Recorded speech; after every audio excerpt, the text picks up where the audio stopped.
आज हम अपरूपण पर दो प्रमेयों को अध्ययन करेंगे।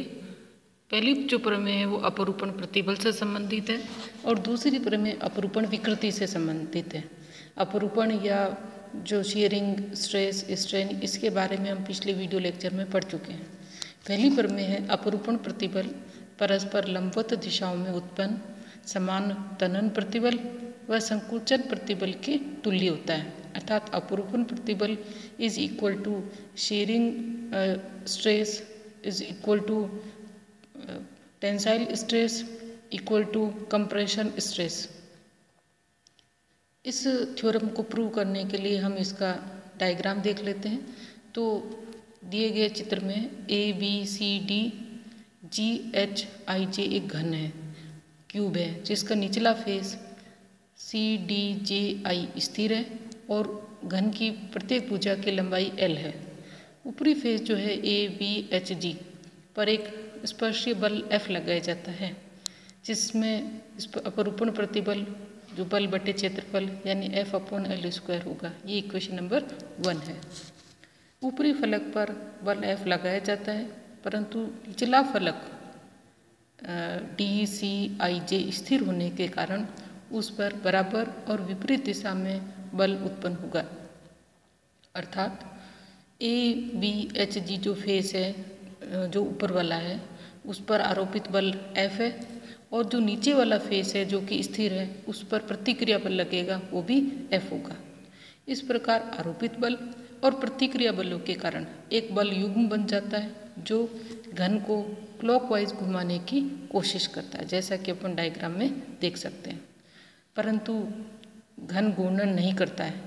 ये केवल तभी संभव है जब घन पर एक अन्य बल युग्म कार्य करे जो घन को एंटी क्लॉकवाइज दिशा में घुमाने का प्रयत्न करे।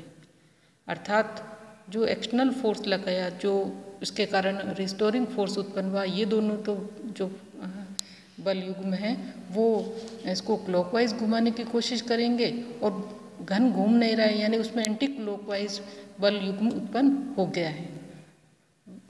अर्थात स्थिर फलक जो CDJI, जो साइड के फलक हैं, फेस हैं ADGJ और BCIH पर बराबर और विपरीत दिशा में बल, मान लीजिए बल F' है, उत्पन्न कर देता है और ये दोनों एंटी क्लॉकवाइज बल युग्म बनाते हैं।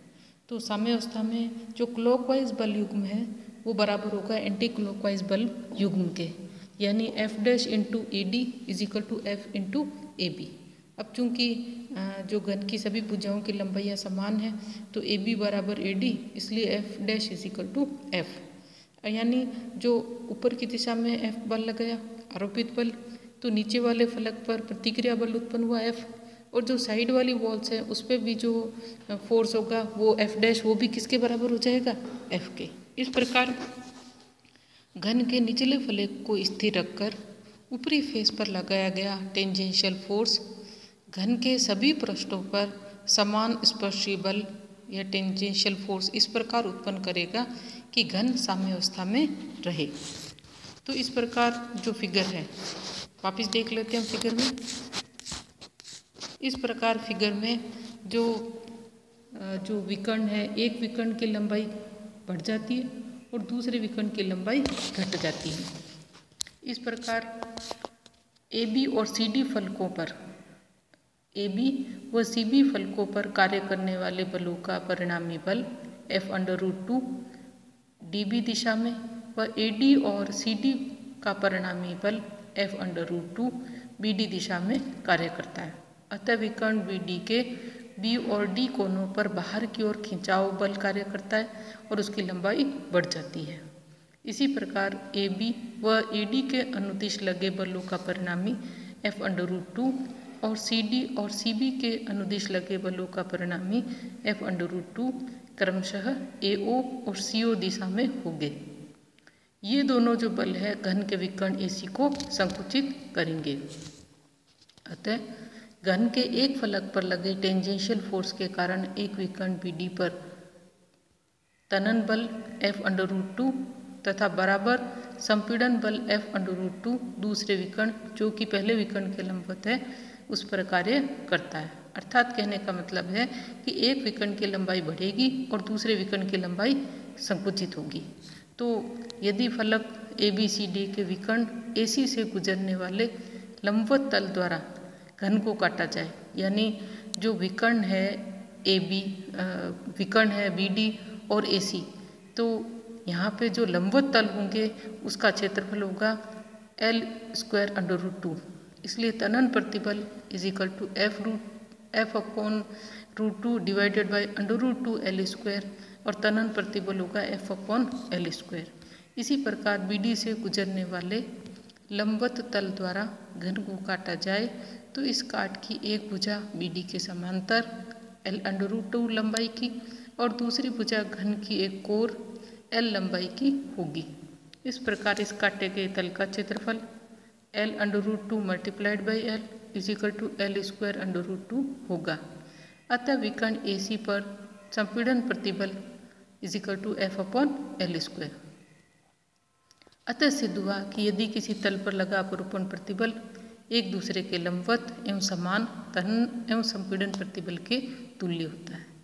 इसी तरीके से हम दूसरी प्रमेय लेते हैं कि अपरूपण विकृति परस्पर लंबवत दिशाओं में दो समान तनन विकृति और संकुचन विकृति के योग के तुल्य होती है।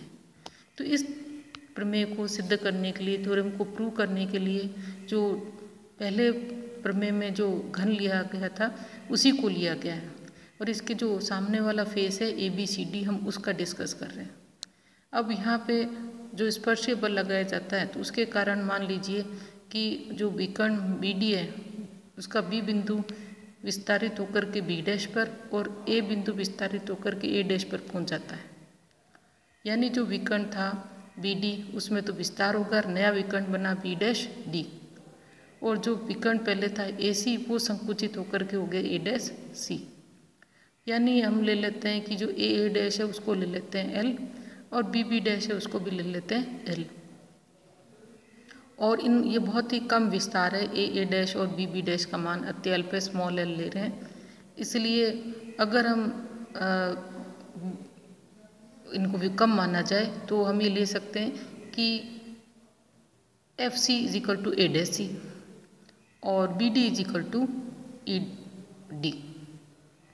अतः जो विकर्ण AC है उसमें संकुचन होगा AF और जो विकर्ण BD है उसमें विस्तार होगा B'(E).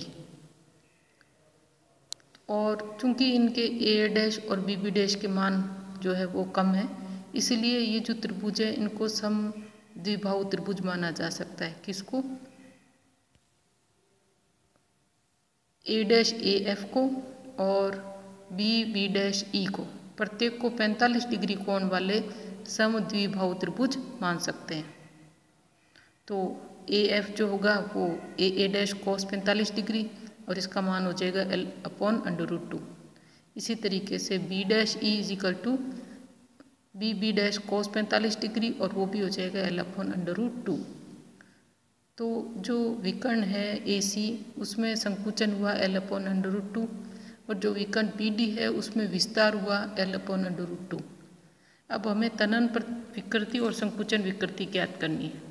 जो तनन विकृति है यानी BD में तनन विकृति हुई, इसका मान होता है कि जो लंबाई में परिवर्तन बटे आरंभिक लंबाई, और AC में जो संकुचन हुआ तो संकुचन विकृति होगी लंबाई में कमी बटे आरंभिक लंबाई। तो विकर्ण AC जो है उसकी आरंभिक लंबाई है L/√2 और BD की आरंभिक लंबाई भी होगी L/√2 या L घन की एक भुजा है। तो BD दिशा में तनन प्रतिबल = L/√2 डिवाइडेड बाई 1/L√2, यह आ जाएगा L/2L। ये इक्वेशन नंबर 1। इसी तरह से AC दिशा में संकुचन विकृति होगी L/2L। यहाँ स्मॉल और कैपिटल L का प्रयोग किया गया, ये इक्वेशन नंबर 2। परंतु अपरूपण कोण फाई = tan फाई और इसको लिख सकते हैं L/L। यहाँ L जो है वो A' है और AD की लंबाई कैपिटल L है। तो अपरूपण कोण फाई = L/L। अब फ्रॉम इक्वेशन नंबर 1, 2 एंड 3 तनन विकृति प्लस संकुचन विकृति की वैल्यू दोनों सेम आ रही है और उनका योग करें तो ये जो है अपरूपण विकृति पाई के बराबर होती है। अतः अपरूपण विकृति बराबर और एक दूसरे के लंबवत, प्रसार और संकुचन विकृति के योग के तुल्य होती है।